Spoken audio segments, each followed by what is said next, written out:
I see dead people. Hot shit. Here's Johnny. Stop. We have such sights to show you. Bring the motherfucking ruckus. Fuck you too. Can I catch that one more time? I had a friggin' It was AIDS. The 80s were a pretty interesting time period. You know? I wouldn't know. Oh, well. You weren't alive for them either. That's the thing, though. Sometimes you just hang out with a chronicle liar. Good point. Like the people that said that Insidious 4 would be a good movie. You mean 5. Oh, fuck. You gotta remember, there are 5 of them. The 5th one is... So, I want to start off real quick. You know what war is missing from the history books? The Indian one? The one I just had in the bathroom upstairs. Oh, no. That's pretty native. Oh, you're right. So what happened? Give me the details. Indigenous. You know, should I put these in the social studies books for which grade? Elementary at best, dear Watson. So let's make sure these second graders learn about your poo. So I was no, that's not the point. The point I was getting to was I was stuffing my mouth with buttery popcorn, sucking down some artificial peach tea.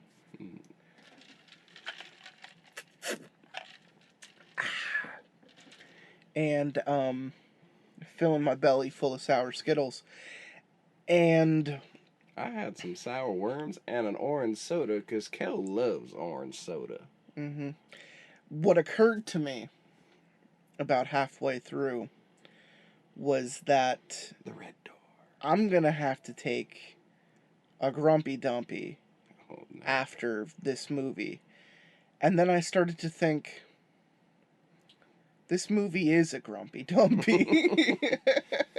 See, I just got constipated the whole time. ladies and gentlemen, welcome to Lotsa Pasta, first off.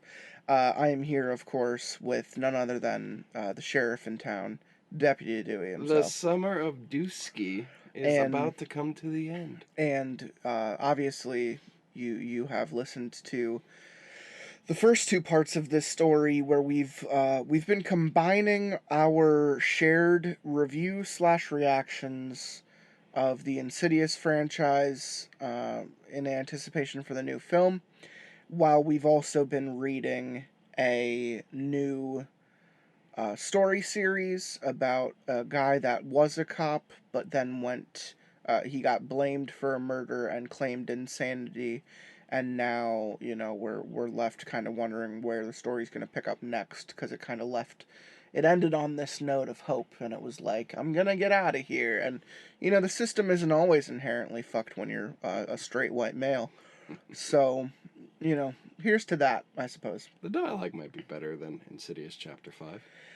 There's a lot of things that might be better than Insidious Chapter 5. If we're just going to get into it real quick. Taking off the gloves. We should probably do, because it's the way we did the other ones, just a quick, note by note of, essentially what the movie is and why, it's picking up at this point. Because it's first movie, family finds out that the oldest son can astral project.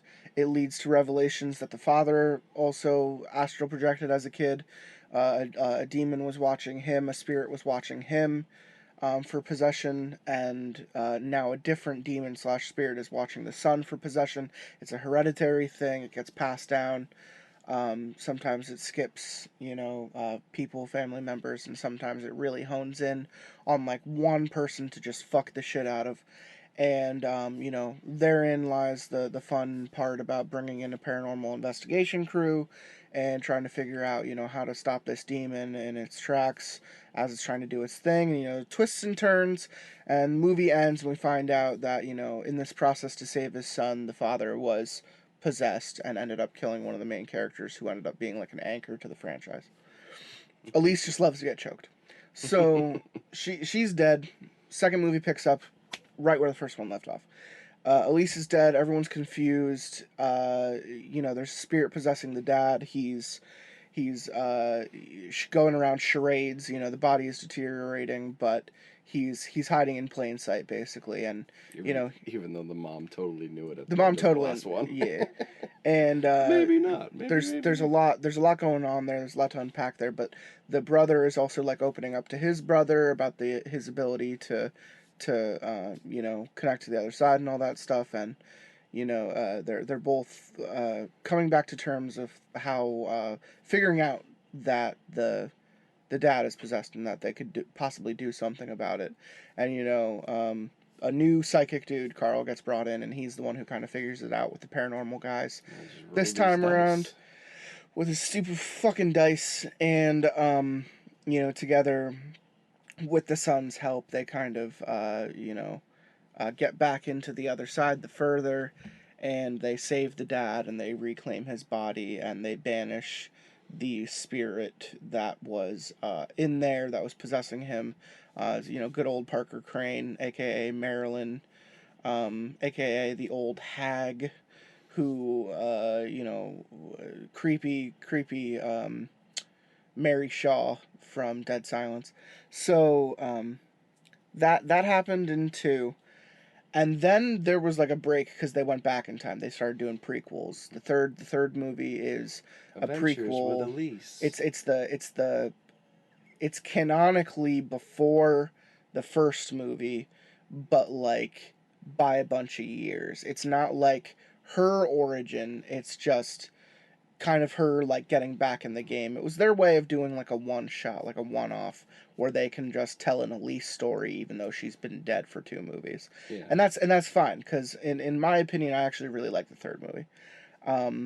It's paced well, the acting is okay, it's Elise heavy, it's paranormal investigator heavy.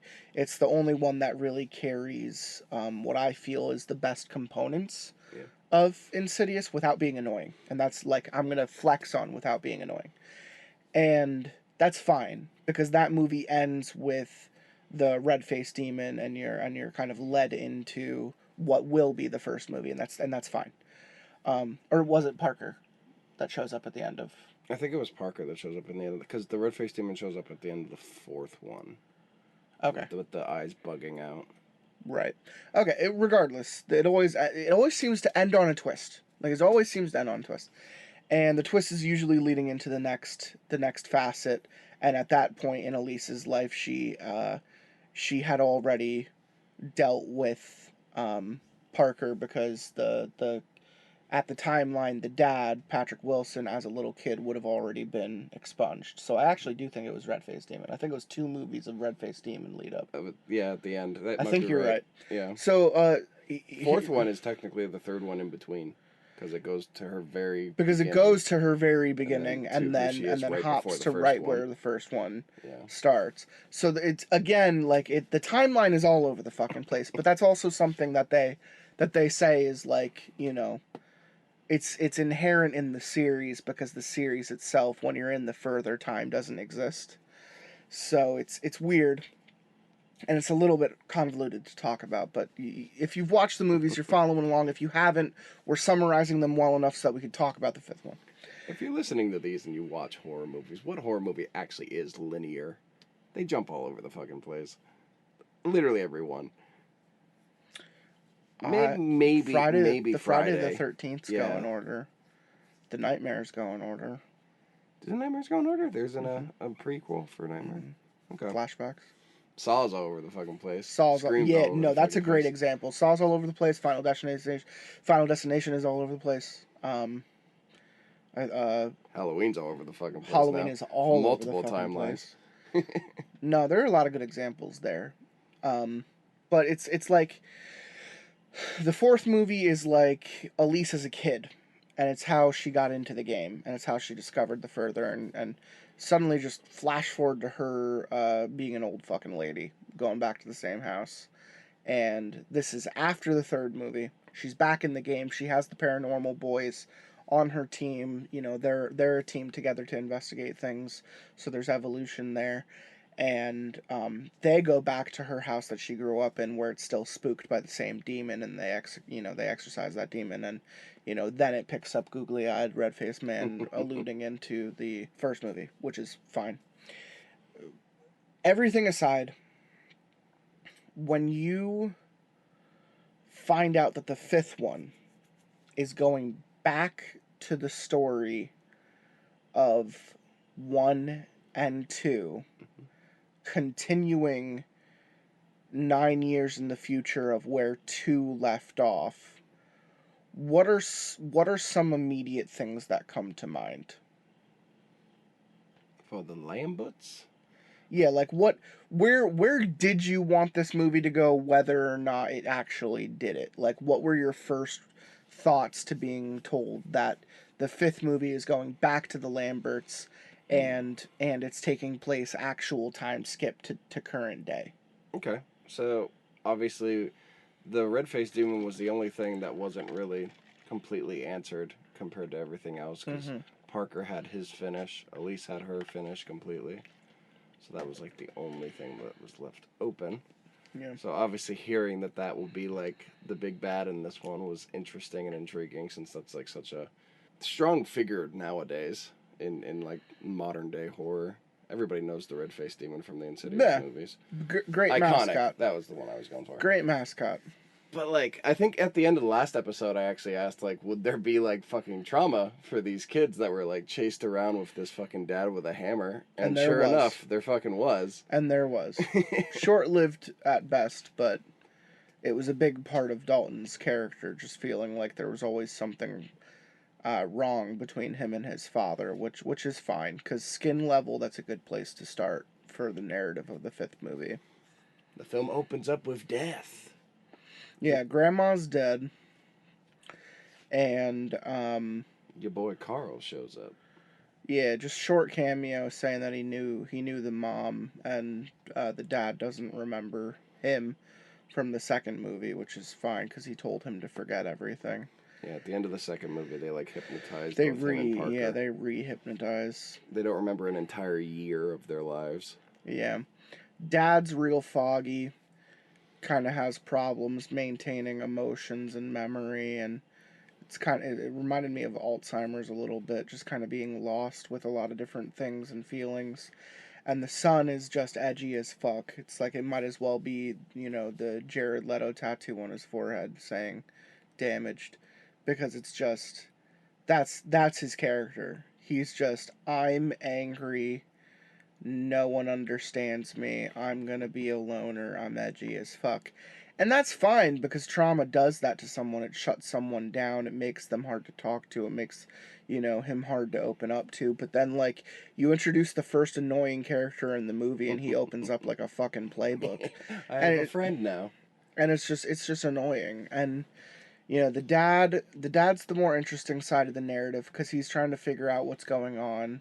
He starts seeing ghosts again, and then it's triggered by Dalton kind of experimenting with the further again. He figures, he regresses, and in his art class, his professor gets him to kind of regress and paint something from deep in his mind, and he ends up painting the door from the first movie. His fucking reaction to all of that too was nothing. Very banal. It's like, this is like a normal fucking Tuesday. Well, I mean, I understand the confusion. I understand I don't quite get that. But, like, the danger aspect of it, where the fear comes from, you gotta be able to act anxiety out better than just looking confused.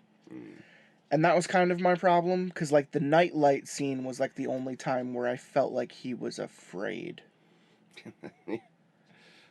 And it was interesting to see him kind of revert to being the child that he was in the first two movies. That was the first and only glimpse in this movie where I was like, yeah, that's your character. That's still who you are. You're a little fucking kid who's afraid of the dark. Big red bad guy coming for your butthole. And like that's cool, that's fine. There were moments of that. But on the dad side of things, you know, he's getting spooked by his dad, who died, who he never had a relationship with. And I immediately called that shit. And because mom is dead and there's a spirit showing up at his mom's funeral, like naturally it's a spirit that had a relationship with the mom. You know, they talk about him not knowing his dad so many fucking times. It's about time they throw dad into the mix. And then you find out that dad had the same history of mental illness that, you know, was obfuscated as the further and his astral projection. And people, you know, back then, 60s, 70s, things weren't as forgiving. You know, the medical system just claimed someone was crazy and put him on a ton of medication and he just killed himself. Which is probably the more interesting story. I'd want to go back and watch that. It reminded me so much of The Butterfly Effect with Ashton Kutcher. You did say that, yeah. Because I'm pretty sure they literally had a note that said this ends with me, and that's literally what happens in The Butterfly Effect. The guy wanted it to end with him and, like, choked out his son for that. So I just thought that was interesting. Yeah. Yeah, like he doesn't tap into that, and when he starts to see it in his son, he wants to kill his son because he realizes that the son is the reason that the mom... It's a curse more than anything. It's a curse, yeah. So it's interesting what's happening to the dad. The dad's journey is fun. He's coming back to terms with things in an investigative way where he kind of confronts his ex-wife and says, what the fuck happened? And that's fun because I turned to Deputy Dewey and I said, you know, the whole forget everything, it didn't take with Elise as a kid. When Josh was a kid, it didn't fucking take when Elise did it. So why the fuck would they do it again in the second movie with fucking Carl, who, no offense, isn't Elise, but also Demon is still gonna exist whether or not you know it's there. Ignorance is not bliss in this universe. Ignorance is not bliss, and the idea that they were saying, we're going to forget this so you don't have to carry the weight anymore is fucking stupid. Because if someone was walking around you with a knife at all times, wouldn't you rather know that they have a knife? Or is it better to just ignore the person?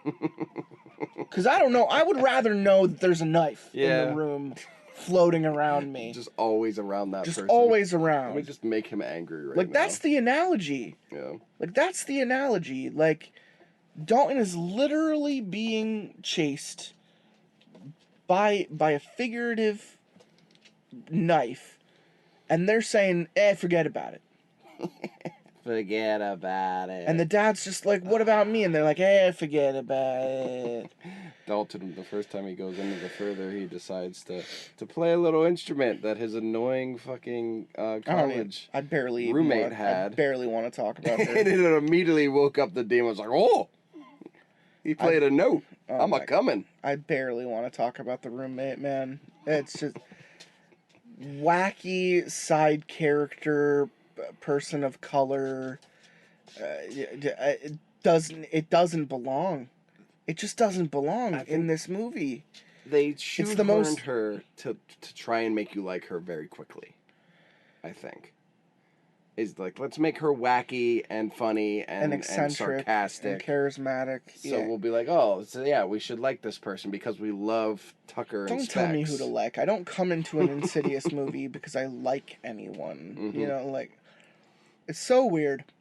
It's so weird, the choices, the writing choices, the character choices, because let's get into Dalton. Dalton's going to art school. He regresses. He starts, tapping back into the further, and it's dipping a toe, dipping a foot, fully in style of progression, and it's rushed and awkward. And it doesn't.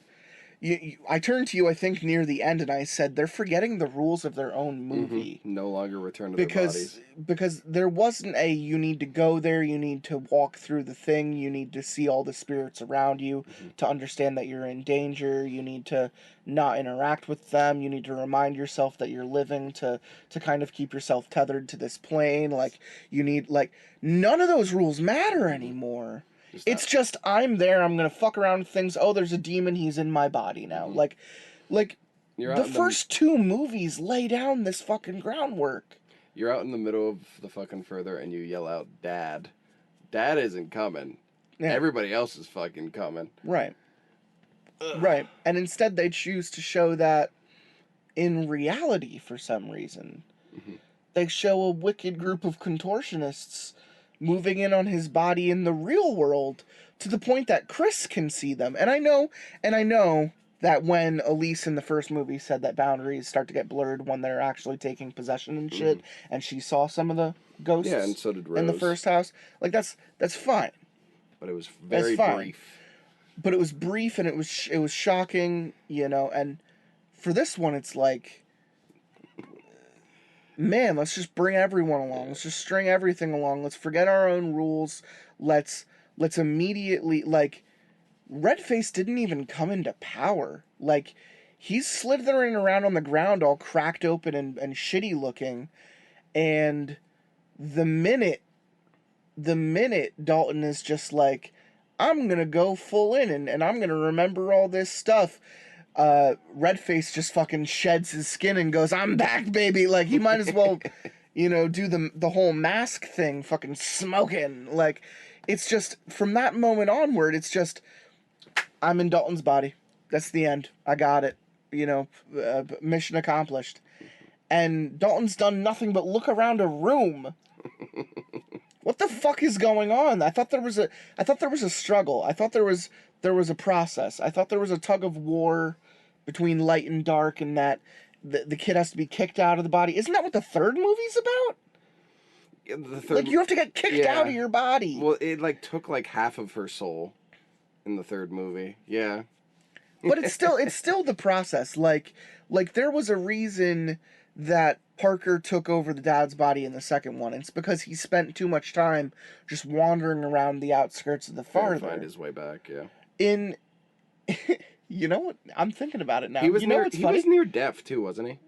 I don't remember that. I think he was, because they're all like, "Wake up, Dad! Please wake up." Maybe. I think so. But you know what? I'm just realizing now. What's up? Insidious 5 is called The Red Door, and Dalton never finds the red door in the further. He just shows up in the room. He's just in the room, yeah. He just shows up in the room. He just wakes up there, yeah. He never even goes back to the red door to find the red door. Like, what we've established that the red door is this deep, dark part of the further that you have to go through. The stages is like going through the parts of your life, and then you connect to the gray world, and then you connect to the underworld. And it's like, that's the Greek method, right? That's Orpheus's journey. Yeah. Going to the underworld to get his girl back, and saying don't look back, and he comes back to reality. It's from what you know to the unknown to the underworld, and Dalton just goes from college dorm room to the underworld just like that, and and Redface guy is like, fuck yeah. Like, it's, and the dad's at least in the further, but he doesn't actually find it either. He just sees they don't show that either. He's just immediately in the unknown, the in between, the purgatory between the two realms, and he's just immediately there saying, I don't know what I'm doing. What am I looking for? Oh, there's me and my kid from the second movie. I guess I better go where they came from. I guess I better go that way, where again, they don't show the red door. He just shows up in the lair. Why is this movie called The Red Door? Because he painted it. Let's get to that. With his own blood. Let's get to that then. Artistic. Because I thought, here, follow me on this, that the red door was a metaphor. In the first movie, the door is not a literal thing. The door is a metaphor for a stage, a step, like I said, between purgatory and the underworld, where spirits become demons. The red door is elicited that way in the fourth movie. Because Elise sees a different red door, and that's how she finds key hands. So it's all coming together, guys. It's all coming together. I think Parker Crane even had a red door, too, in the second movie. Yeah. Yeah. Red was always a thing. The red door is not a literal thing. It is a metaphor for the unknown, for the spirit realm, into what makes you a conniving son of a bitch demon. It's what turns you into, instead of Avenged Sevenfold screaming ghost, it turns you into a demon. It's the next step. It's not just I'm gonna chill around the empty body, the empty vessel, and be a weirdo. Yeah. Into full on possession. Because when Avenged Sevenfold finds out that Darth Maul is in the game, he disappears. Yep. He stops stalk. He chooses to stalk the house instead. I'm gonna stalk that baby. I'm gonna stalk that baby. I want that baby. In 10 years, we're gonna get Insidious 6, the Green Door, starring Avenged Sevenfold and Kelly, who was not in this movie. Anyway, She missed her grandma. Grandma's dead. So listen. The point I'm trying to make is the red door is not real. It is a metaphor. And for a movie to walk the line of saying this thing is a literal thing. Now, the reason I say that is because Dalton Dalton regresses and paints the red door. With his chalk, he draws an outline, and the memory brings back Redface, who slams his hand into the chalk and causes a cut, and the cut causes the red, and the red goes on the paper, and the red blood goes onto the door that he's drawing, and it makes him remember the red door. Close the so door! The painting becomes a literal thing representing a metaphor. The door's open. Close Right? it. Literal thing representing metaphor. That's fine. It's okay. I can run with that. But at the end of the movie, when Dalton more or less leaves his dad to just fucking Hodor and just says, fuck you, Dad, and runs off, and you think he's leaving him, he's really going back to his room in reality and painting the red door black. It's almost like the ending of It, where they're just like, I'm not scared of you anymore. And, it doesn't work for this series because the dad is the one doing the work. Dalton's belief in a door does not make the door not exist. When has doing something in the real world ever helped the further? Ever. 100%. Yeah. 100%. This isn't Freddy fucking Krueger. We're not pulling him into reality and shoving a knife in his ass. You are painting a picture, and if that makes you feel better to make it go black to say I'm better than the memory, then that's you not giving the metaphor power, which is fine. But don't illustrate it as in I'm getting rid of the door by painting it. To which Darth Maul just goes and blips out of existence. And the dad goes, oh, I guess I'm not stuck here in the further holding this Hodor, fucking bullshit. And goes back to his body and everything's fine. That's the movie, folks. That's it. We just summed up the entire movie. And if you can't tell, I'm kind of pissed. And Deputy Dewey walked out and said, I feel unfulfilled. There's no jump scares at the end either. It's just, no dopey ass twist. That's it. Could at least brought me back some more Nick the Dick, who is a wonderful character. Appropriate, at best. He's a frat boy. And that's all you need to know. There were two funny scenes. I mean, there were more than just two, but there are two that come to mind. Most appropriately. Elise comes back in a high-def video talking to a college. Which would have been filmed. Which would have been filmed 10 years prior to when this movie takes place. And I don't know if anyone remembers the early 2000s, but HD back then looked like fucking shit.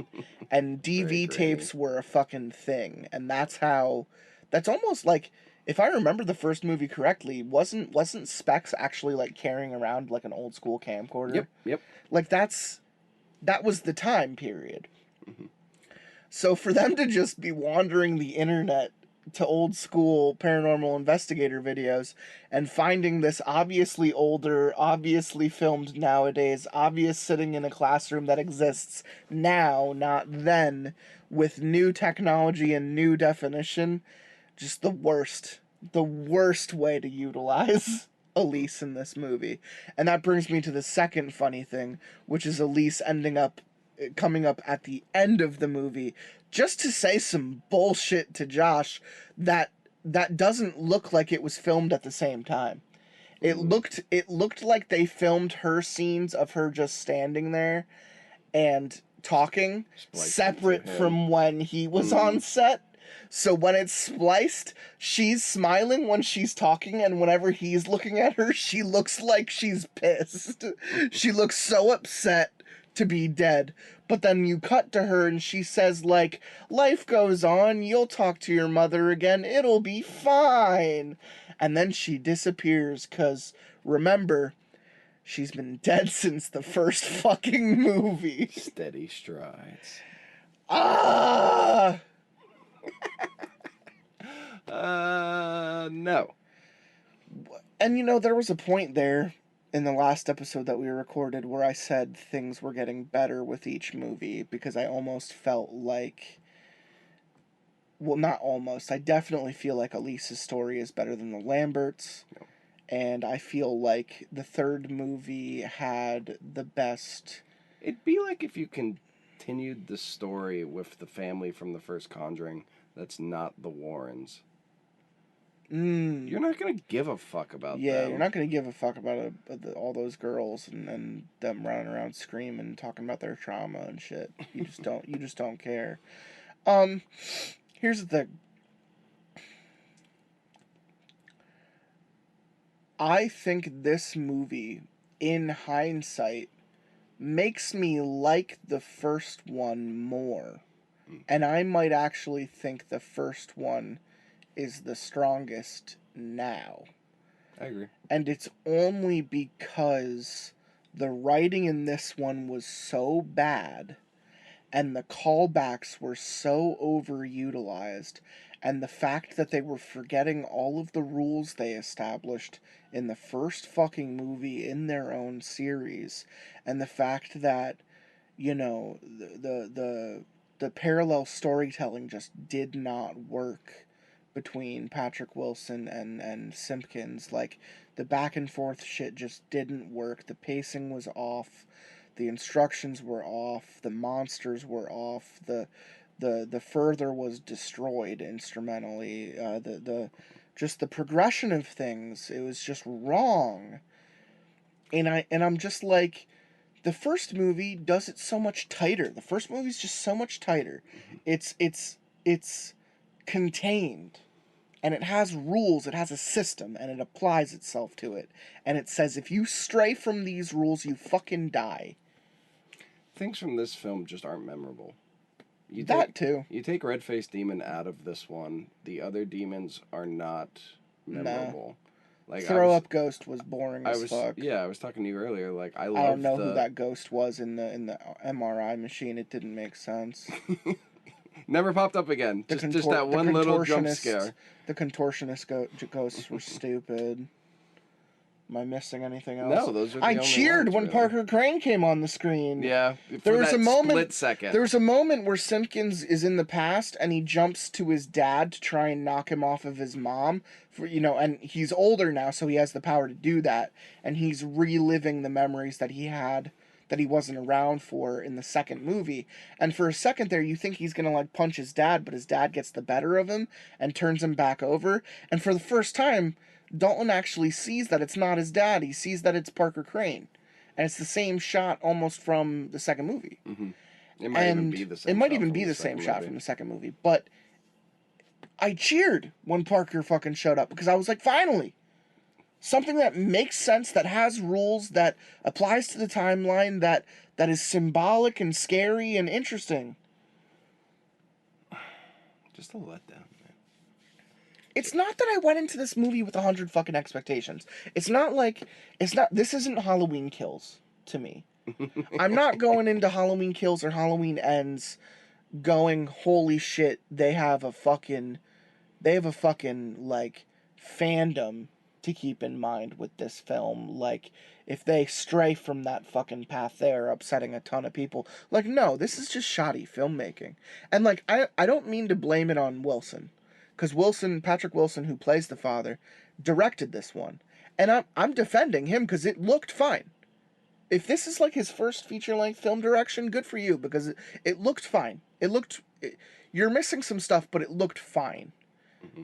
I don't know if James Wan was just too busy masturbating over Aquaman 2 to get away and watch something else to help out a little bit, but you're missing a couple little nuances, some symbolism, some fucking metaphors, and visual gags. Like, we only had a couple of them. Like, this is a series that's almost known for visual gags at this point.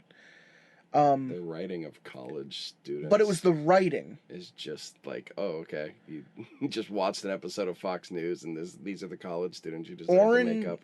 Oren Peli, who wrote the other ones, came back with James Wan to write this one, and there was a third person involved who might have been involved with the other ones.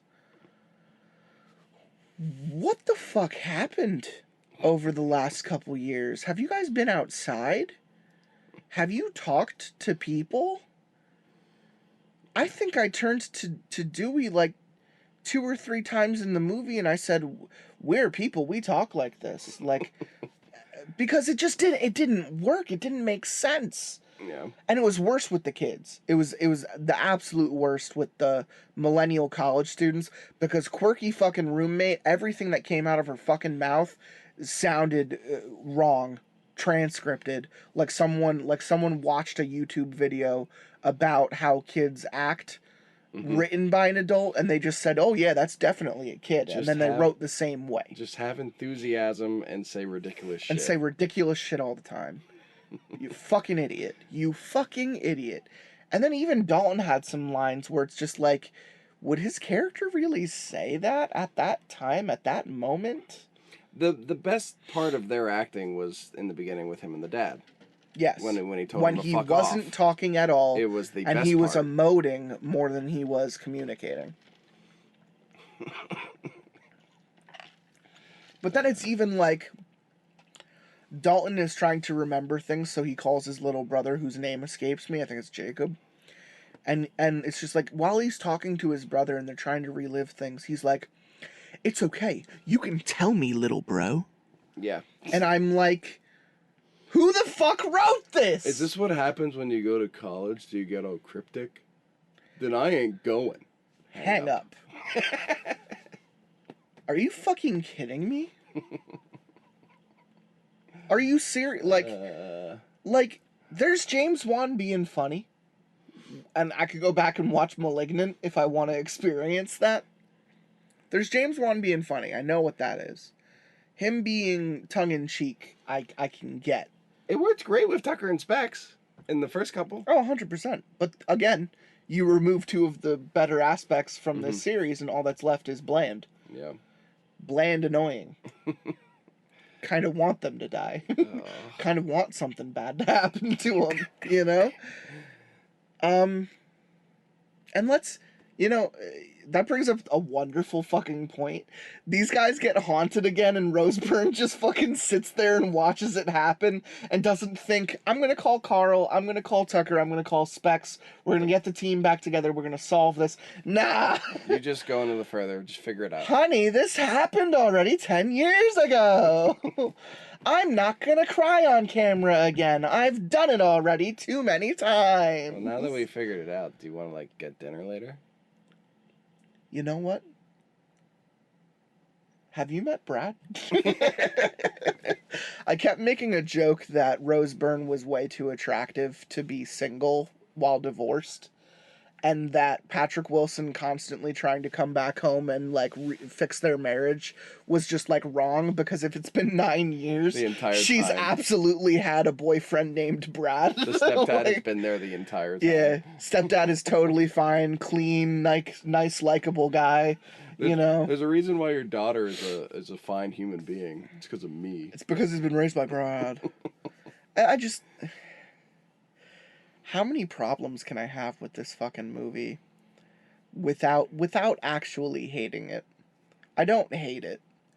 It's hard to hate something that's stupid. It's just a big letdown. Right.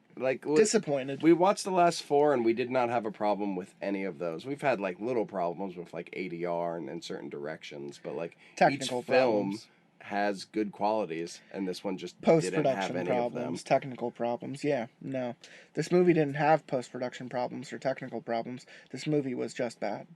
Bad writing. Just bad. Thank God they're all on strike now. I heard something fun the other day. James Wan or Blumhouse or both of them flat out said, we're gonna put the Insidious franchise on hold for a little bit. You're probably not gonna see another one for a while.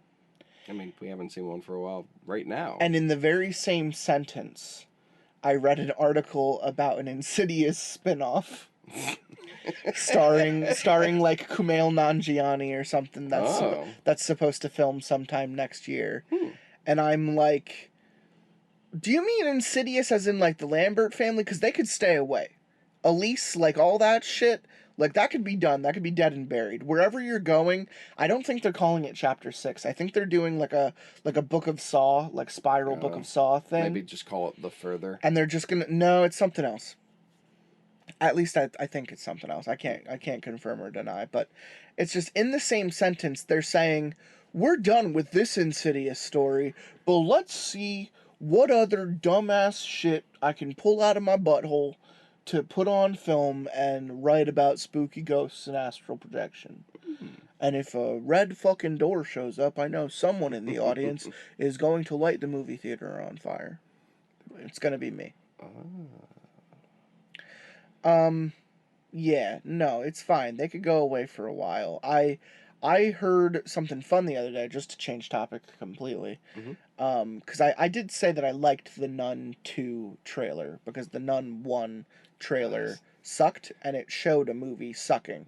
The Nun 2 trailer shows, it's a good trailer, and it shows what could potentially be a good movie. That being said, I'm not in love with all the Conjuring movies. Annabelle 2 is probably the best one of the bunch. And even then, it's Annabelle 2. So it says a lot. I think I liked Comes Home, because that one has the Warrens a little bit more. Oh, okay. Like the girls in the room. The combination one. Yeah. Yeah. I like that one. That's fine. You're allowed to like whatever you like. The Nun first came in Conjuring 2, right? Correct. Like it was like a side ghost in that one. No, it was the main ghost. Was it the main ghost? I thought the dude, he ends up being a scapegoat or a red herring. Gotcha. You know.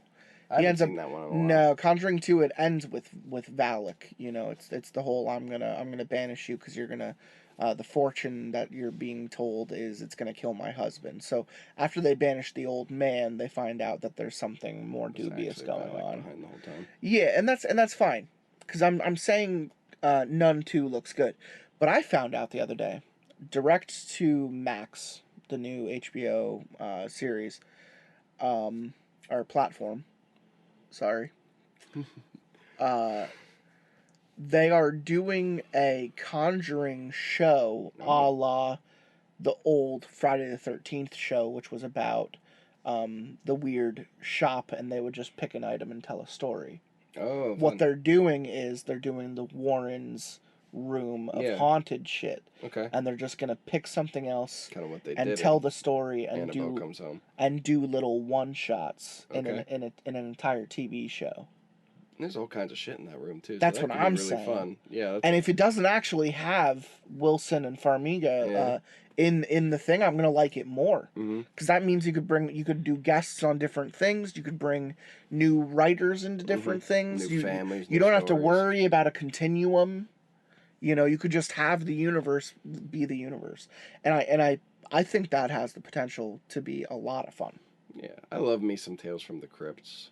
Yeah, I like that. Definitely has that singular aspect of it. storytelling, linear, quick, short. It's almost like this show. Freaky ghost beds.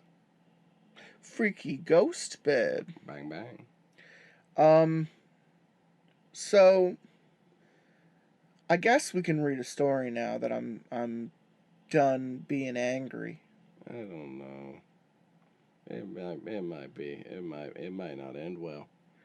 What if the guy goes to the mental institution and then he starts painting and then he realizes that something from his past needs to come forward, and then he decides, all right, well, I'll paint this painting black, and it'll fix all my problems. But I'll always remember my problems because that was the problem. I forgot my problems.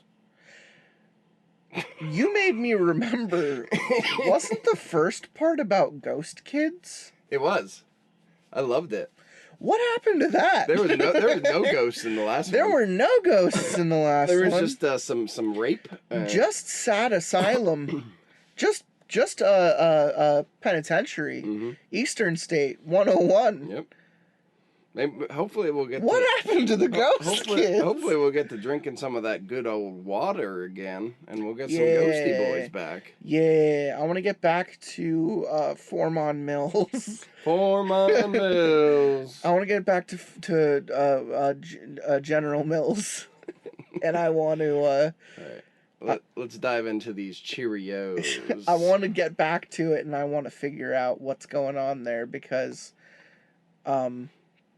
it's not that I didn't like the second part. The second part was just fine. I think I said One Flew Over the Cuckoo's Nest. It's just, it did what it wanted to do, and that's fine. You don't always need to tell the same story repeatedly to tell the story. Like, that's okay. I'm all right with that. But, like, lots of unanswered shit floating around. Wondering where this person wants to go in the third series that apparently connects to the other ones. He's now at the lower security insane asylum, which is where the girl I'm just came hoping from. it's a future where he's out. I don't think so. I think that's where they were sending him. Maybe. All right, let's read the title. The title will give us enough information that we can figure it out. Oh, I have to read. Summer of the Vengeful Dead in Wichita Falls, Texas. Oh. So we're going to a Vengeful Dead? We're going to a Vengeful Dead concert. It's a little bit different than a Grateful Dead concert. Yeah, instead of everyone getting stoned, They get stoned a different way. Killed. Okay. I'm gonna start this one because I feel like you started the last one. Hooray! Yes, you read that right. I'm now a resident at the North Texas State Hospital in Wichita Falls, Texas. Okay. So he has moved hospitals. To a different hospital, yeah.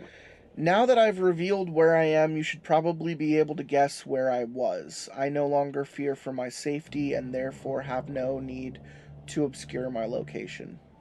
Many of the commenters on my previous posts stated their willingness to break me out of Smithfield, even though that would have been unlikely. I didn't want to take any chances. Additionally, the more real-world publicity I drew to Smithfield and Dr. Summers, the greater chance Dr. Summers would silence me once and for all.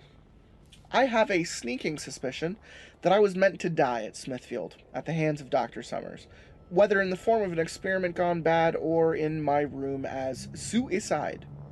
He knew that he was largely in control of the review board process and could basically keep patients there as long as he chose, free to perform whatever experiments he wanted until he had used them up.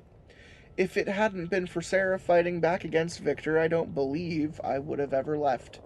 I owe her my life. My life? The facility here is quite a bit different. There are no large fences or guard towers protecting the perimeter, just a small 4-foot fence that would only stop the most geriatric of patients. There are guard stations at the entrances for checking people in and out of the campus, but otherwise a determined patient could escape pretty easily. I'll answer the question you're currently asking yourself. Yes. Where's the beef? Oh, no. Yes, I could leave at any time. Doesn't answer the question. I could hop a fence and hitch a ride right out of here, but that would only cause more problems. If I was caught, I'd probably be transferred back to Smithfield for being a flight risk. No, too risky. I need my life back, and I'm willing to continue patiently working the system to accomplish that. Besides, I won't be here long. I've been told that most patients stay here less than 30 days. I'm completely lucid, my meds are working as prescribed, so other than an evaluation and some behavioral therapy, all that's left for me here is waiting. But what an interesting place to wait. The Northwest Texas Insane Asylum was established by the Texas legislature in 1917 and began housing its first patients in 1922. It was designed under a cottage plan, which was typical for the late 19th and 20th centuries. In a cottage plan asylum, there would typically be a large administration building located at the front of the campus, which would be surrounded by communal buildings, such as chapels or kitchens. Instead of housing patients in one building, the cottage plan employed many individual buildings, each housing a separate patient type. The NTIA was additionally equipped with a hog ranch power plant, florist building, and other industrial type buildings, which made the campus largely self-sustaining. It even had its own cemetery for the bodies of deceased patients that remained unclaimed by family and friends. At some point, the name was changed to what it bears today, most likely coinciding with the shift away from the barbaric treatments that asylum patients had typically endured and towards the more medicinal and therapeutic approach that is practiced today in modern hospitals. Yesterday, when we finally arrived, we pulled up the long circle drive to a large brick building.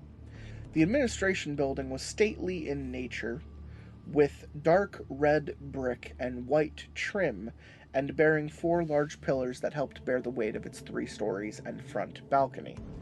Inside, the staff was pleasant and helpful, and soon I was checked in and directed across the campus to the building where I would be staying. Alex, who had worked it out so he could accompany me here, said goodbye and secretly handed me my phone for the final time. I tried to hold back my emotions, but succumbed to a brief moment of sadness as he left. Alex had been a good friend, after all, and the only real one I had had for the previous 7 months or so. He believed me. More importantly, he had believed in me. A nurse, Emily, accompanied me over to my residence hall. As we were walking, I noticed the grounds looked more like a college campus than a hospital. There are at least 30 brick buildings spread out in the distance, manicured although wilting in the Texas heat, grass, flowers, and a gazebo. The buildings appeared to be in decent shape, although most were beginning to show their age. The grounds, however, did not feel like a college campus. The air was thick with silence, as if something oppressive had taken over the airspace and left no room for natural sound. One reason for this anomaly: there was no animal life. I didn't notice any squirrels hopping between trees, or any birds soaring above. Just the gnarled, reaching branches and the empty, cloudless sky. Interesting. They say that animals have a sixth sense for other spirits and the undead Why and would stuff. they be around? And so if they don't feel that, if they feel bad juju, they're going to avoid that place. There were no people around either, although Emily said the patients were allowed to move about the grounds at times when accompanied by a nurse. I knew there were people here, but it came across as a ghost town that at some point had been abandoned to history and time. When Emily's voice pierced the silence, I winced internally, like when someone speaks in the middle of a prayer. Don't get me wrong, though, holy would be the last word I would use to describe this place. In the 50s, there would be dozens of people all over the grounds. She continued, waving her hand toward the back of the property. There was a library, a fashion shop, a movie theater. The superintendent wanted the patients to feel like they were part of society, that they were normal people. He figured that would help them reintegrate if and when the time came. The locals in town actually used to call it LSU, which was short for Lakeside University. Lake Wichita is across the road there. Now, we're lucky to have 200 people at any given time. It's actually much better for the patients now, in my opinion, because we can give each of them more attention. You still haven't answered my question, I joked, smiling at her. About whether it's haunted here? I think some of the residents would say so, especially the ones in the geriatric ward.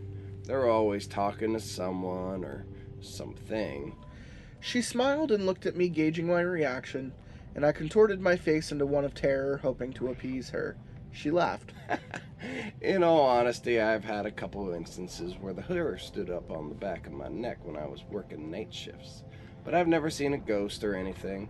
The old M building, which was used to house the truly insane patients back in the 50s and 60s, is rumored to be haunted. People claim to have seen lights come on and off by themselves, and some have even seen a nurse that walks up and down the halls. That building was state-of-the-art for its time, and thousands of very disturbed individuals were treated there. So I guess I can see how the rumors came about. I'm not much for believing in ghost stories, though. You don't happen to drink the crazy water, do you? I figured it was worth a shot. She looked at me oddly. Why do you ask that? I drink it some, as do many of the people who work there. The bottling company sends us cases of the stuff every now and then. This hospital actually used to have an outpatient clinic in Mineral Wells, but I'm not sure if it's still open. Some of the older nurses used to work there. She stopped in front of a red brick building. You don't seem at all like the type of patient we normally have, and you sure do ask a whole lot of questions. Are you sure you're supposed to be here? She smiled. I couldn't tell if she was being serious or just trying to make me feel better. Long story, was all I managed to say. Well, here we are. This is where you'll be staying, although I wouldn't get too comfortable. Once you talk to the doctors about how you're feeling and any medication you're taking have been evaluated, you'll be well on your way to getting out of here. For now, take a look around inside and someone will come back and grab you in a bit. I walked inside and was greeted by another nurse who showed me to my room. It was much better than my cell at Smithfield. There was a double bed, an attached washroom, and even a television, albeit one with only a couple local channels. You can stay in here and go over to the common room if you like, The nurse said. As soon as we can get you over to be evaluated, we will. I clicked around on the television a bit before deciding to test out the common room, which was down at the end of the hall. Several patients were inside, either milling about or playing games. As soon as I walked in, I was greeted by an older gentleman. I'm Eugene, He said empathetically, reaching out a weak hand. Nice to meet you, Eugene, I said, returning the gesture and thinking to myself that I would need to search for some hand sanitizer very soon. I own this place, but I don't remember inviting you. One of Eugene's eyes lazily meandered around the room while the other one looked dead at me. I wasn't sure which one to concentrate on, so I focused my gaze on his forehead. I won't be here too long, Eugene, I promise, giving him a wink. He scowled and backed away a bit. Nothing better than playing along with crazies. You aren't one of them sissy boys, are you? His lazy eye was going wild. Oh, no, sir. No, indeed. I'm watching you, He said again, both eyes seeming to focus on me for a bit before parting ways again. I walked away as fast as I could, sitting down across from a man who was sitting with his head down. When I got close enough, I noticed he was talking to himself. No, I won't. I think you gotta do that louder for the fact No, I won't. He was saying, bobbing his head up and down rhythmically and wringing his hands. I got in trouble, no more trouble, no more. He looked up, finally noticing me. Listening to. He was saying something in my direction, but I couldn't make it out. I picked up a magazine and tried to look busy. He was talking more loudly now. Don't listen to. Don't want to burn. Once again. I looked up again, and the man was now Asian. Oh. Wrong time. Fried rice. You pay now. How you pay? God damn it. How you pay? I looked up again, and the man was now staring straight at me. Well, staring in my direction would be more accurate. His eyes had glazed over. It's the look that someone gets when they're lost in thought and looking without really seeing. It was completely unnerving. You won't listen, will you? It sounded more like a statement than a question. The man was now nervously scratching himself and starting to draw blood.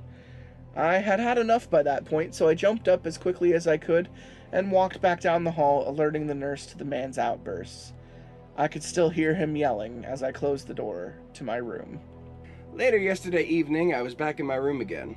I had been taken to another building on campus earlier to see the doctor and be evaluated. I told him about my progress at Smithfield and how I was feeling, this time keeping my composure and saying all the things I needed to from the beginning. We talked about the medications I was taking, and the doctor asked about how they were working. Based on my current mental state, the doctor suggested I started weaning off of the antipsychotic, but to keep taking the other two medications.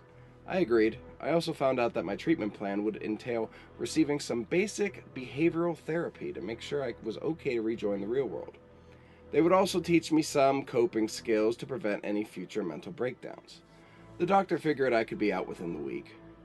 As I was leaving the building, I noticed the building across the street didn't have any lights on and looked rather run down.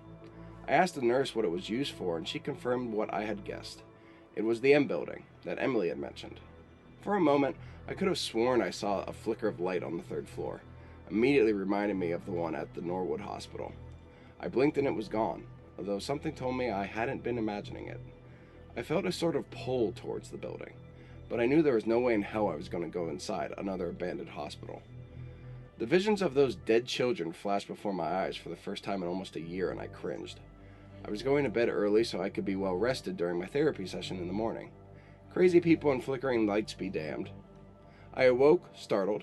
I had been dreaming, but it was already fading, the details just out of reach of my conscious mind. As my eyes adjusted to the dark, I realized two things. I was standing, and I was no longer in my room. My entire body seized at once in fear. My heart began pounding in my chest. It's a terrifying feeling to go to sleep in one place and wake up in another with no earthly idea of how you got there. Sounds like my ex-girlfriend. Sounds like when I went on a bender and I ended up in Florida. I was in a large room. The slick tiled floor felt cool beneath my bare feet. I slowly turned my head to get my bearings. To my left was a wall containing several windows. The moonlight, just bright enough to illuminate the window sills. I crept over quietly. My heart sank. Across the street was a small white building that looked familiar.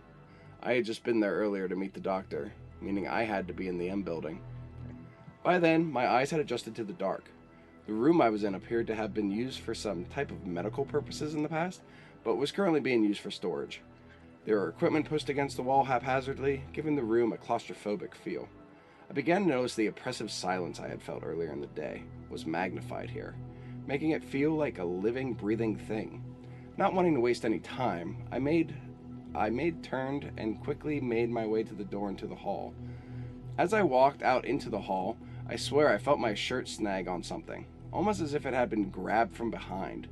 I twirled around, my mind conjuring visions of ghouls or some headless freak who was trying to pull me back into the dark abyss, but there was nothing there, only the dead silence. The building was large. I climbed past old furniture, rotting piles of documents and folders, and dilapidated equipment, past heavy doors with barred windows, down 2 floors, and finally out into the night air through a broken first-floor window. As I looked back, I felt the pull again, more strongly this time. Go back, it told my body. I fought it with everything I had, eventually making it back to my room. I washed my feet and sweaty face before climbing into bed and letting the covers swallow me. I couldn't fall asleep, at least not at first, and my mind was racked with restless thoughts. I've never sleepwalked before in my life. I was sure of that much. I had no recollection of how I had gotten into the building or why I had gotten there. I silently wondered if the loss of that time had anything to do with the electroconvulsive therapy I had received and the fleeting amnesia it had caused. It was certainly possible, but for some reason I felt like there was more to it than that. Up until this point, though, I had understood that the dead were unable to possess or make suggestions to those who had not partaken of the crazy water, that it acted as some sort of key that would open the door of the vengeful spirits. If that was true, how had I been drawn into that building? There had been something out there, something evil, whose presence flowed out of the broken windows to pollute the surrounding air, driving off all the signs of life. The most terrifying part? I knew it wanted me there. The next morning I was back again at the white building across from the M building. I had been brought over to begin my short behavioral therapy class. I sat in the back and listened as the therapist talked about coping strategies and life skills. It was all pretty good advice. The thing about mental illness is that it's often a self-perpetuating cycle. Symptoms lead to worry, worry leads to symptoms over and over and over again.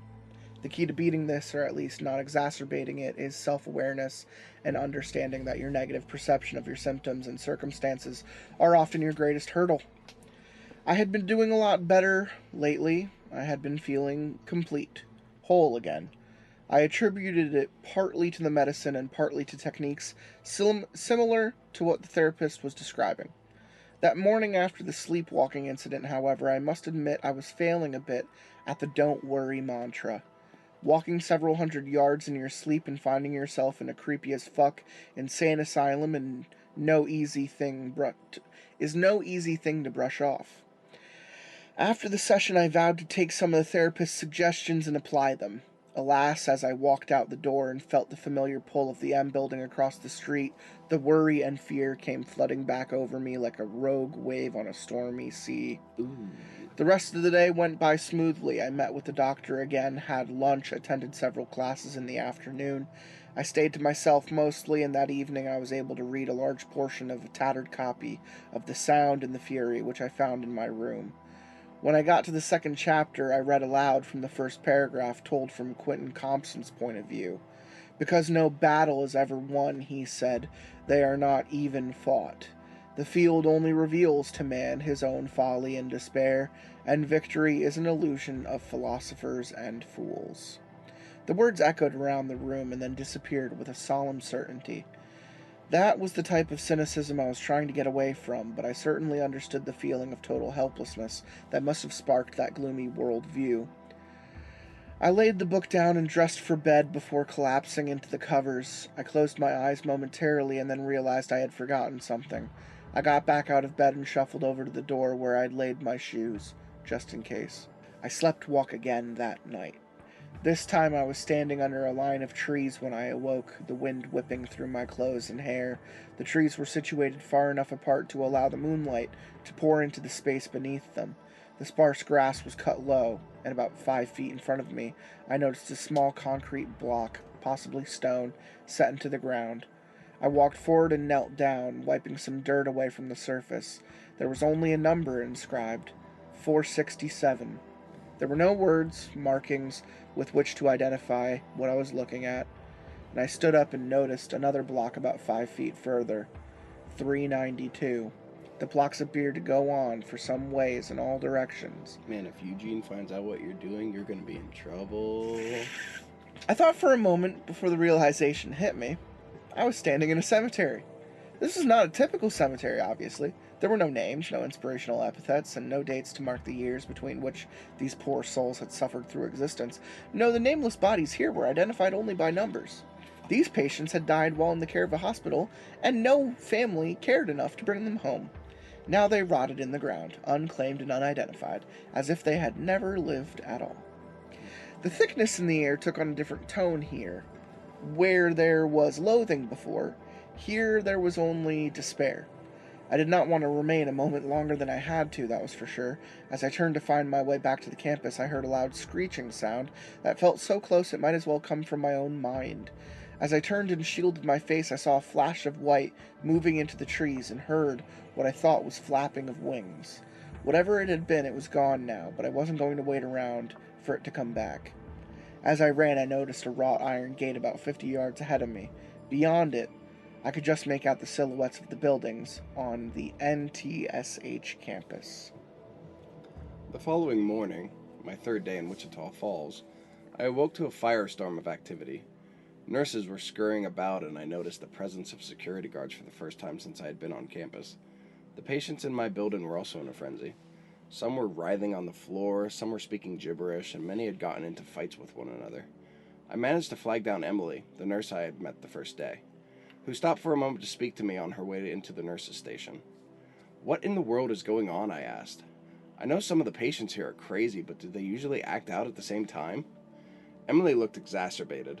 She had sweat beading on her forehead, and the rosy color of her cheeks had spread to her neck and forehead. "We had an incident this morning." She looked down to the hall towards the common room. "Eugene! Stop that, Eugene!" Hell yeah, Eugene. I turned my head and saw the man who had told me he owned the hospital sitting next on the floor at the entrance of the common room with 2 handfuls of hair in his hands. Although he had very little to start with, it did appear to be his. I saw another nurse rushing over to him. "An incident? What does that mean?" She looked hesitantly at me. After a moment, she responded, "Well, you'll find out anyway." She motioned me into my room, where she followed. "Early this morning, a patient harmed himself. We believe it was an attempted suicide." It's awful. "Yes, it is. What's worse is how he did it. There's a storage shed where the maintenance guys keep gasoline for the lawn equipment. It's usually locked, but somehow the patient got in. He must have doused himself with the gasoline and lit himself on fire because we found him this morning in the grass outside the shed with serious burns over most of his body. He was alive and covered with fresh grass clippings, which had sort of fused into the burned skin. I'm telling you all this detail for your know-how. Yeah, let's tell these patients here exactly what At happened to this some man. point, his will to live must have kicked in.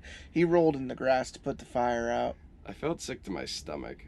I tried to erase the image of the man's melted skin from my mind's No, but that's eye, why I told you those details so that you would have them to carry on. but it just won't leave because of this crazy fucking nurse.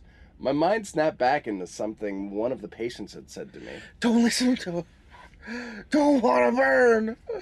Won't again. Oh my god, was it the same patient? I immediately looked down towards the common room and then back at Emily, who obviously understood what I was thinking. Yes, the patient was housed here. He's one of the ones who talks to people that aren't there. That makes me sick. It was all I could say. Tell me about it. Fuck. In great detail, Fuck. please tell me. She takes out a cigarette and lights it. For goddamn. Somehow the patients across campus know. They've been acting out since it happened. She could tell what I was thinking. You know, I have been thinking about what you asked me when we first met, about whether this place was haunted. It's always terrible when a patient harms themselves, especially when it's as severe as this case, but that's not what is worrying me so much. What are you worried about, I asked. I could tell something was really getting to her. Gosh, this is gonna sound so strange. She paused. There is one story everyone who works here has heard about. It happened back in the 70s, I think. A schizophrenic woman escaped from campus one morning. She jumped the fence, ran to a nearby gas station, where she doused herself with gasoline, and somehow set herself on fire. It was a big scandal in town, and everyone knew about it.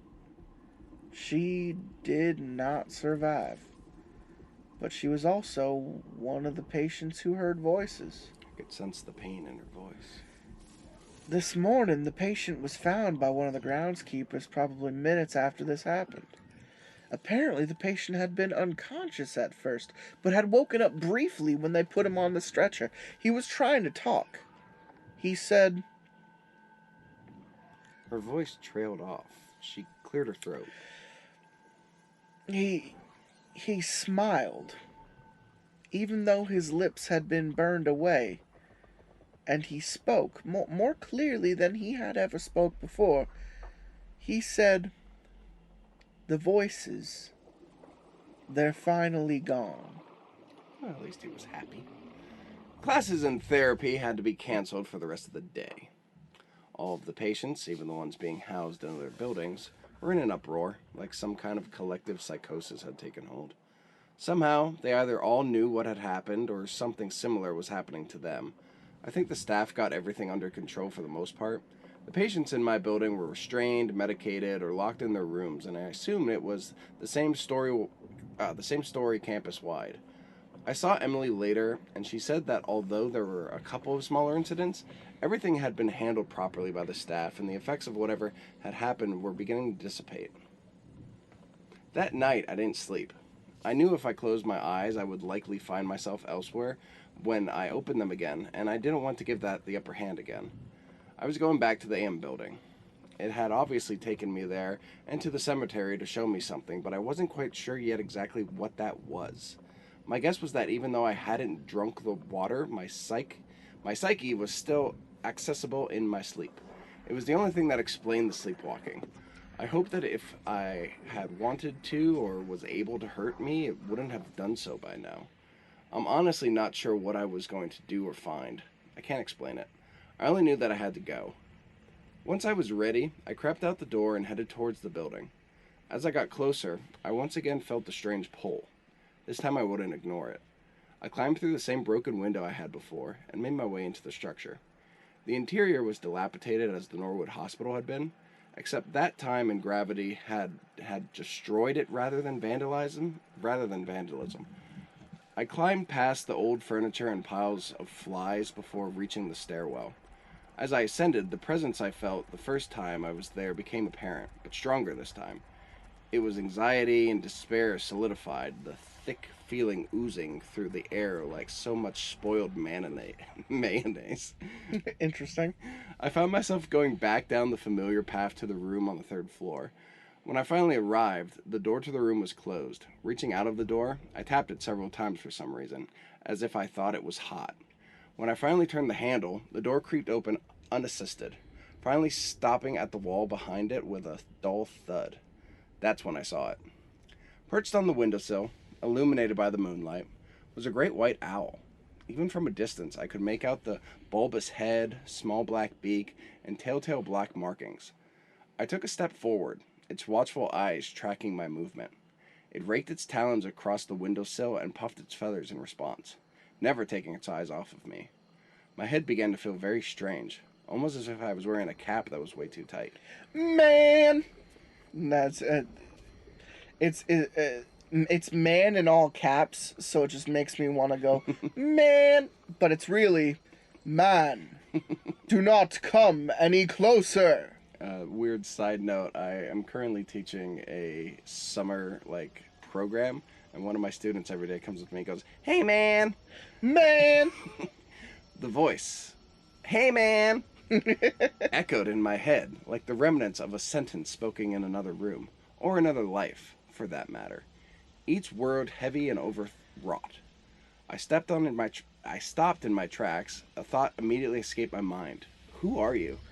We are the many. I tried to speak, but the voice spoke before I was able. It could obviously understand my thoughts. You must listen. We are not meant to be here. We must be released. Released? How? We do not yet know. Great. What happens if I don't figure it out? As long as the sands of time fall through the hourglass, so will be our vengeance while we remain on this earth. I would release you if I knew how. Believe me, I've already lost so much. There will be a reckoning. When the rooster comes again, the many will be made flesh. We have come before. We shall conquer the earth and all who inhabit it. You have until then. A chill ran through my spine. My legs collapsed under the weight of the words, and I sunk to the floor, the pressure in my head finally relaxing. The owl took flight, circling slowly around the room. For a moment, I thought it would barrel into me, talons ripping flesh, but instead it soared over my head and into the darkness beyond. Man, give me some fucking Ghost Girls again. What is this fucking weird-ass owl shit? Neil Gaiman over here smoking too much fucking pot, talking about owls and fuck all. What a long, strange trip it's been. As the title suggests, this will be my last post for some time. You'll find out why by the end of this post. Wonderful. I want to take this final opportunity to explain what's happening with me now, what I've learned about my situation since the incident in the M building, and what the future holds for me. I hope by the end of this post you'll also have a good idea of where I stand, where we stand, in relation to the curse of mineral wells and its implications for our future. After all, you're a traveler on this journey as well, and you deserve any bit of closure that I can deliver. You were with me at Norwood Hospital when I made the gruesome discovery about the experiments Dr. Norwood and Mariana were performing on the children. You were with me at Smithfield when the electricity coursed through my brain. And you're with me now as I turn the final page and move on to the next chapter. I can't begin to explain what your attention and support have meant to me. I know that I would have given up a long time ago if it wasn't for you. Thank you, many times over. First, some good news. I'm out, haha. Oh, closet. He means he's gay. Cool. I've been waiting to say those words for the first time in years. Eugene was right. I am a sissy boy. He runs that hospital, you know. But it hasn't been nearly that long. Time in captivity ticks differently, I've found. Actually, it was July 13th, 2015, just shy of a year ago, when I was first arrested for Mary's death. I'm glad those days are long behind me. Words never uttered by anyone in the system ever. You murdered someone. You wouldn't get out in a year. Those days are behind you. It's in the past. After my run-in with the white owl, the sleepwalking stopped. The following night, I steeled myself for another tramp across the hospital campus, and was shocked to wake up the next morning safe and sound in my bed, a cascade of morning light pouring in my window. The campus felt different that morning, although I couldn't place my finger on exactly what it was. I remained there only 3 more nights and was finally released the morning of my 8th day in Wichita Falls. There are 2 things that happened before my release that I think you should know about. The first occurred 5 days into my stay at NTSH. I had seen Emily outside of my therapy sessions and had asked about the man who had set himself on fire, and my heart sank when she told me that he had died in his sleep that morning. His body had just been too badly burned. I thought of the nameless cemetery north of campus and wondered if that's where he would end up. I'm sad, she said. But for some reason, I think those 2 days were 2 of the best of his life. Why would you say that? He just seemed happy. She wrung her hands together and appeared to be holding back tears. Despite all the pain that man was in, he smiled. He smiled the whole time, they said.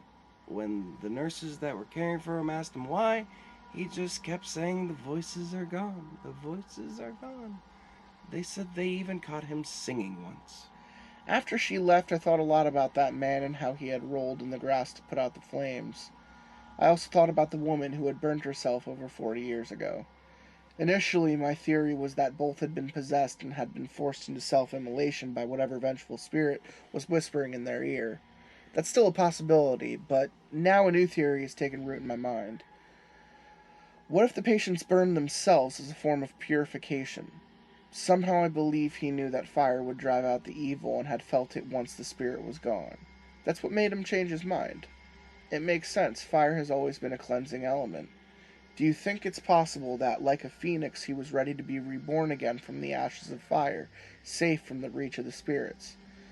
I'm not sure if I'll ever know, but I have a feeling I need to keep this idea in the back pocket. I fear I may need it again. The second thing was also rather uplifting. The day before I left, I happened to be with a nurse who had to run by the woman's wing of the hospital. She asked me to wait outside the nurse's station while she checked on another patient, and out of the blue a familiar face walked down the hall toward me. "Sarah?" I squinted my eyes. It was definitely her, but she looked totally different than the last time I saw her. Her auburn hair, once long and unkempt, was cut much shorter and pulled back tightly behind her head, framing a face that no one could argue was anything but beautiful. Her eyes were full of life and bore no trace of the terror and distrust they had harbored before. She sauntered over to me, her hips swinging with each step. "Hey, it is you. You look great." I tried my best not to ogle her. "Oh, thanks. I definitely feel much better." She was smiling. "I had no idea where they'd taken you. I had hoped it was somewhere else, but I found out it's really not that bad here." "No, you're right," she agreed. "They wanted to keep me close so I could testify in Bumblecock's trial." I let out a laugh. Same old Sarah. "Actually, they are transporting me back to Wilbarger County in a couple days to meet with the investigators. Oh, and by the way, thanks for the warning about Victor. I never got a chance to thank you." "Oh, it's not a problem. What's going to happen after the trial?" "I'm not sure yet, but I'm hoping I can get out. The investigators are putting in a good word with the people here, contingent on my cooperation in the case, of course. I've got 2 cats who are missing me at home. I have to run. Stay the hell away from me." That last part she said was sarcastic, with a smile, twirling around and walking out of my life for the final time, glancing back once over her shoulder as she went. After Sarah was gone, I thought about how great it had been to see her. Have you ever had someone burst into your life and be a part of it for one brief, fiery moment in time before leaving again, just as quickly as they came? And you wonder, what did it all mean? What does the future hold for them? That's the way I felt about Sarah. I was grateful for her, for the chance to see her again, and to know that she was going to be okay. Also, the more I thought about it, the more I realized that her revenge on Victor was not dissimilar to the patient's act of setting himself on fire. She had also burst forth into flame, brightly and boldly, and purified evil that was plaguing her by cutting off a man's penis. If her new appearance and attitude meant anything, it was that she was able to be reborn as well. Probably because of the penis. As we pulled out of the circle drive and in front of the NTSH, I think I felt the sun and the wind through the rolled down window for the first time in my life. I mean, really felt it, with every nerve and fiber of my being. I was riding with Stan, who had agreed to give me a ride. It's cliche, but I felt like a great weight had been lifted off my shoulders, like everything was going to be okay. For the moment, I had chosen to forget about the White Owl's warning and focus on my newfound freedom. Now comes the part that many of you might not agree with. Stan took me back to Mineral Wells. I'm here now. There are several reasons for this. The first is that all the possessions that I owned in the world are here. My parents were able to move my furniture and other belongings out of my apartment and into 2 storage units, and Stan had agreed to park my truck at his home. Mineral Wells is my home too, at least for now. I haven't figured out yet where I will be going. The only thing I know is that I can't stay. I don't have a conviction, but by the time I returned, the word had gotten around about what had happened. I won't be able to show my face around anywhere without constant harassment and strange looks. Besides, who's going to hire a psycho killer like me? My career in law enforcement is obviously over. Stan agreed to let me crash in his spare bedroom until I could put something together. Over the last several days, I've finally had the time to think critically about everything that had happened and what it means. The incident at the M building ended up being the key to understanding the connection between what was happening in Mineral Wells and the Owl's ominous message. I've been doing quite a bit of research on Stan's computer now that I have a monitor and keyboard rather than a tiny phone screen, and I've pieced together a theory based on what I found. And frankly, it terrifies me. Let me start at the beginning. We already know that somehow the mineral water in Mineral Wells became cursed. As Teresa explained, it was most likely a result of a deal with a demon or possibly the devil himself, resulting in people flocking to the water for its healing properties, and in turn making J.A. Lynch and many of the other people in town rich. As those who traveled to Mineral Wells to be cured eventually found out the water had no healing properties, and the majority of those worsened or died there, their souls become trapped in the mortal realm. The curse made them vengeful, and it also made the citizens of Mineral Wells blind to possessions and unexplained deaths. Because I never drank the water, I was able to see the situation for what it really was. Throughout my story, you may have noticed the emergence of a pattern where it came to how things were named. Specifically, the letter M began popping up over and over. I hadn't really considered it insignificant until one of the commenters on an earlier post of mine mentioned it. Think about it. Mineral Wells, Millings Sanitarium, Mariana, Mary Scott, the M Building, Michelle, and the many, just to name some of the top off my head. There may be more. It seemed like an interesting coincidence, and if I've learned anything over the past 5 years, it's the importance of keeping an open mind about things like this. So I did some research, and you won't believe what I found. The letter M, historians believe, originated from the Egyptian hieroglyphic for, you guessed it, water. Apparently, Semitic people working in Egypt around 2000 BC borrowed the symbol, and it became the Semitic Mem, the 13th letter in the alphabet, because their word for water started with that sound. I got chills when I read that. Incidentally, M is also the 13th letter of our alphabet, and I'm sure I don't have to explain the significance of the number 13. So the letter M is somehow intrinsically tied to water, and specifically the water in Mineral Wells. What really got me was when I realized Mineral Wells contained 2 instances of M, the second one upside down forming the W. To me, the upside down letter, like an upside down cross, means corruption. I don't know what that means other than all of this is connected. That's a bit of a stretch. Now let's go further down the rabbit hole. I believe when the White Owl mentioned the rooster, it was speaking of the year of the rooster, which is the 10th animal in the year in the Chinese zodiac. There are 12 animals in all representing 12 spokes on a wheel, and every 12 years the cycle restarts. The next year of the rooster begins on January 28th, 2017. And remember what the White Owl said. When the rooster comes, the many will be made flesh once again. We have come before, we shall conquer the earth and all who inhabit it. Seems like some Conspiracy theory, Seems like some YouTube. copy pasta you put at the end of Pepe like Sylvia. a smart comment, and then you put this bullshit in at the end. I know what this means, at least I think I do. I believe that the many are vengeful spirits who have been trapped on Earth as a result of the water's curse. Every 12 years, the wheel makes a full turn and the spirits gain enough strength to be made flesh. They have come before, each time with a singular purpose to destroy humanity. I looked back at history for proof and found several interesting things that may fit. In the summer of 1969, Charles Manson and his followers committed 9 murders over the course of 5 weeks, including the famous killing of Sharon Tate and 4 others in Hollywood Hills' home. Manson was trying to start an apocalyptic race war, which he called Helter Skelter. 1969, as you may have guessed, was the year of the rooster. It's interesting. In April of 1993, another year of the rooster, David Koresh, the cult leader of the Branch Davidians, had his final showdown with federal agents outside of Waco, Texas, resulting in the deaths of 4 agents and over 80 cult members. Most of the victims died in the ensuing fire, but Koresh was shot by his right-hand man. I did not look into the other years, but I'm sure similar instances of madmen trying to make their mark on the world, infamous and unknown, could be found if one looked hard enough. I believe that those men and others throughout history were the many made of flesh. For some reason, they were never able to accomplish their purpose, and I believe that after January 28th, 2017, the many will come once again in the form of a man. He will be evil, incarnate, and will attempt to bring about the destruction of the world. He is the Antichrist. There is only one way to free the many, end the curse that plagues mineral wells, and to save the world, to defeat the Antichrist once and for all. How exactly remains a mystery, but if I had to guess, I would bet it has something to do with fire. There's only one person capable of doing what must be done: me. Even though my freedom tastes sweeter than any delicacy that has ever touched my lips, I now realize that this is something that I can't back down from, even if I wanted to. The truth is, this is my destiny. It always has been. There has to be a reason I was forced to endure what I have. All these experiences have to mean something. What happened to Mary and all the others who have suffered can't have been in vain.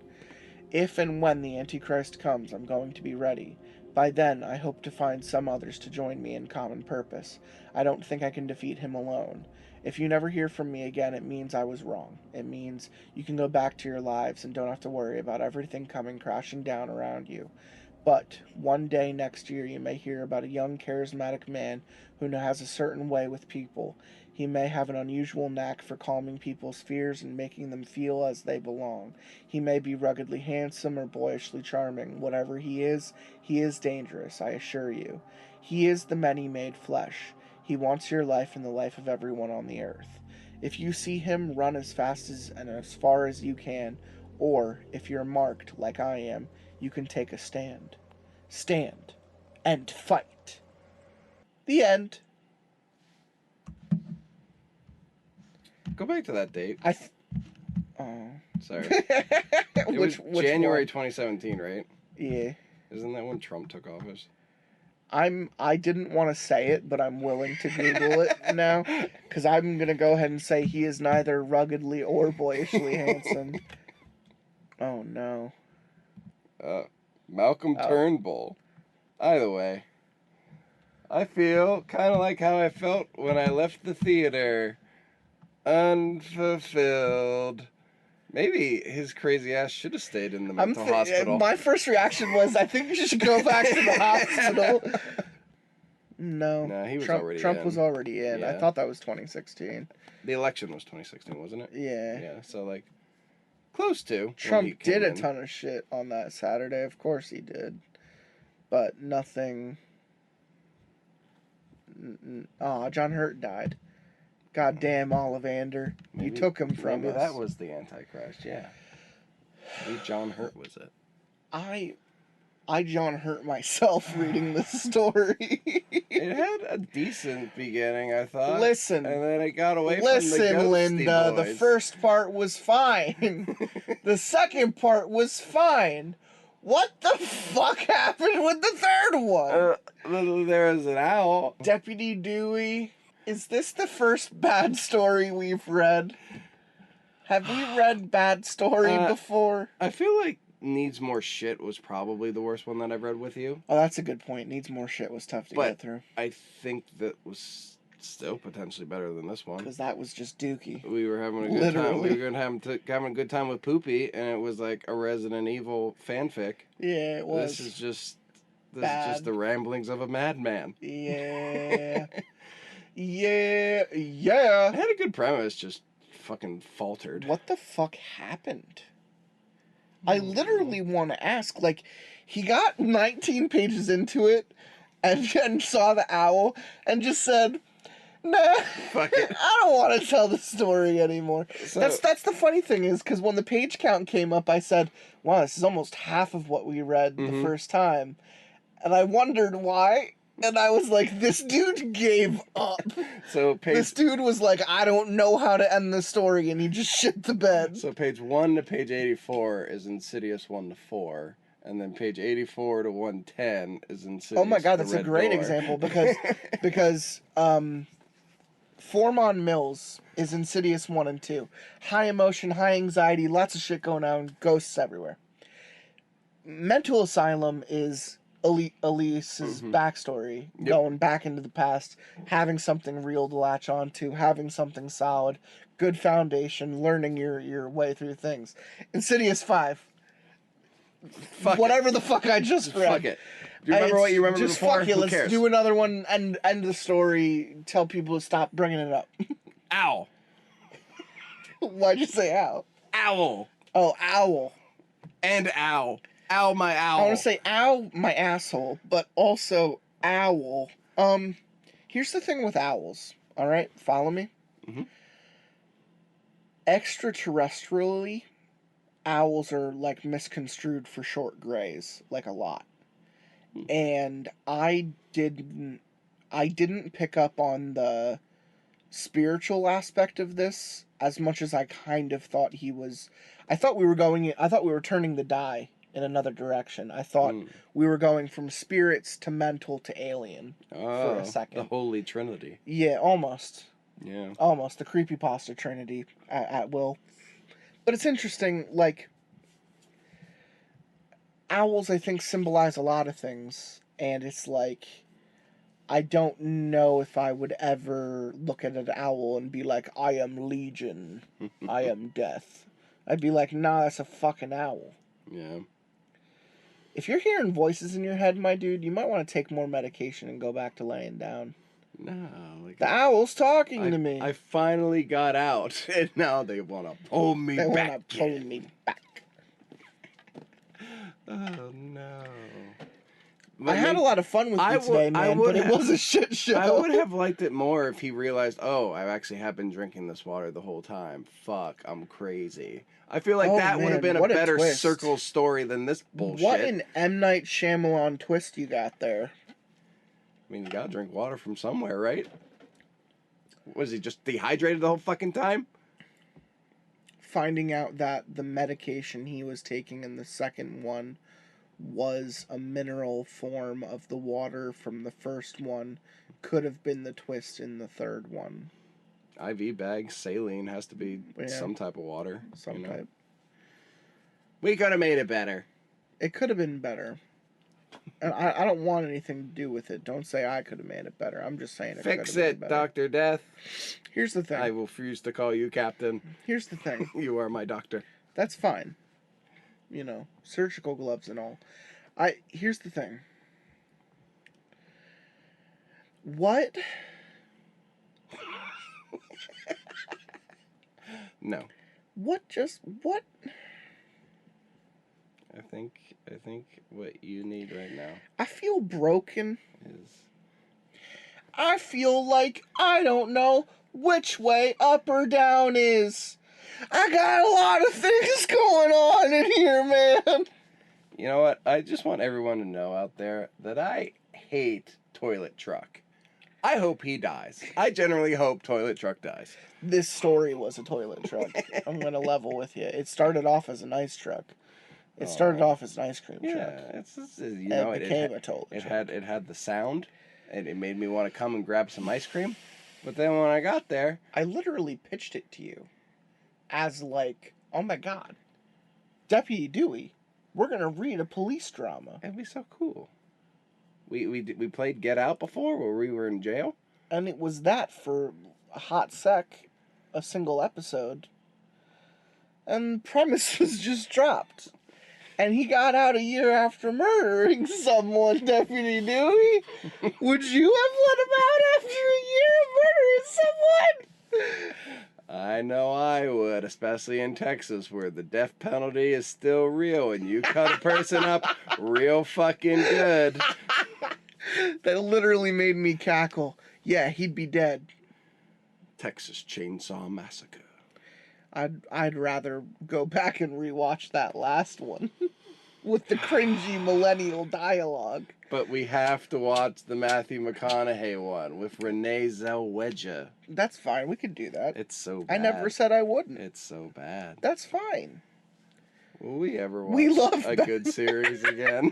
Will we ever do anything good again? That's the new question for Lotsa Pasta. When does the show get good again?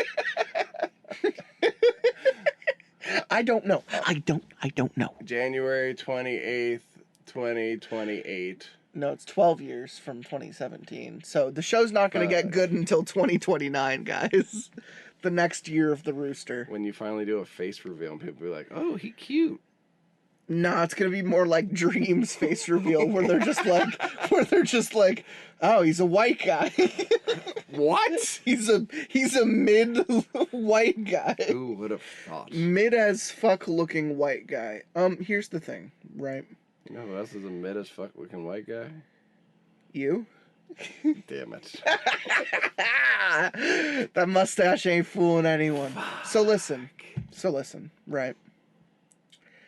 I promise that there are still good stories to be read that I've been holding on to for a while. I was holding on to this one for a long time. This one came from the compendium. I transferred everything a long time ago, so I don't have the exact dates anymore.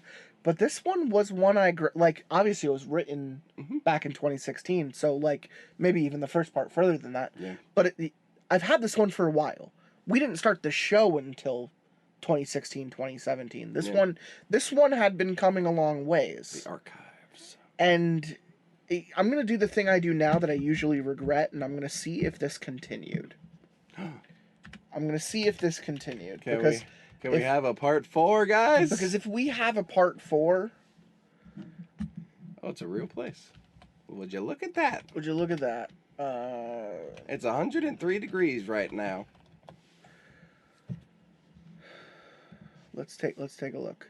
Oh, wait. Oh, No. Oh. These, remember, they were split into parts. No, Okay. this is all of them. Okay. This is all he's done. Dang. You got to remember that they were split into Gotcha. parts. Yeah, They were did different part 2, part series. 3. What a shit It has show. one whole He calls it a upload. grand finale. It was anything but that. Well, click on it, too. Let's look at the comments. Huh. Interesting. Literally the top comment, it's exactly what we asked about. Someone approached him wanting to make a movie about this.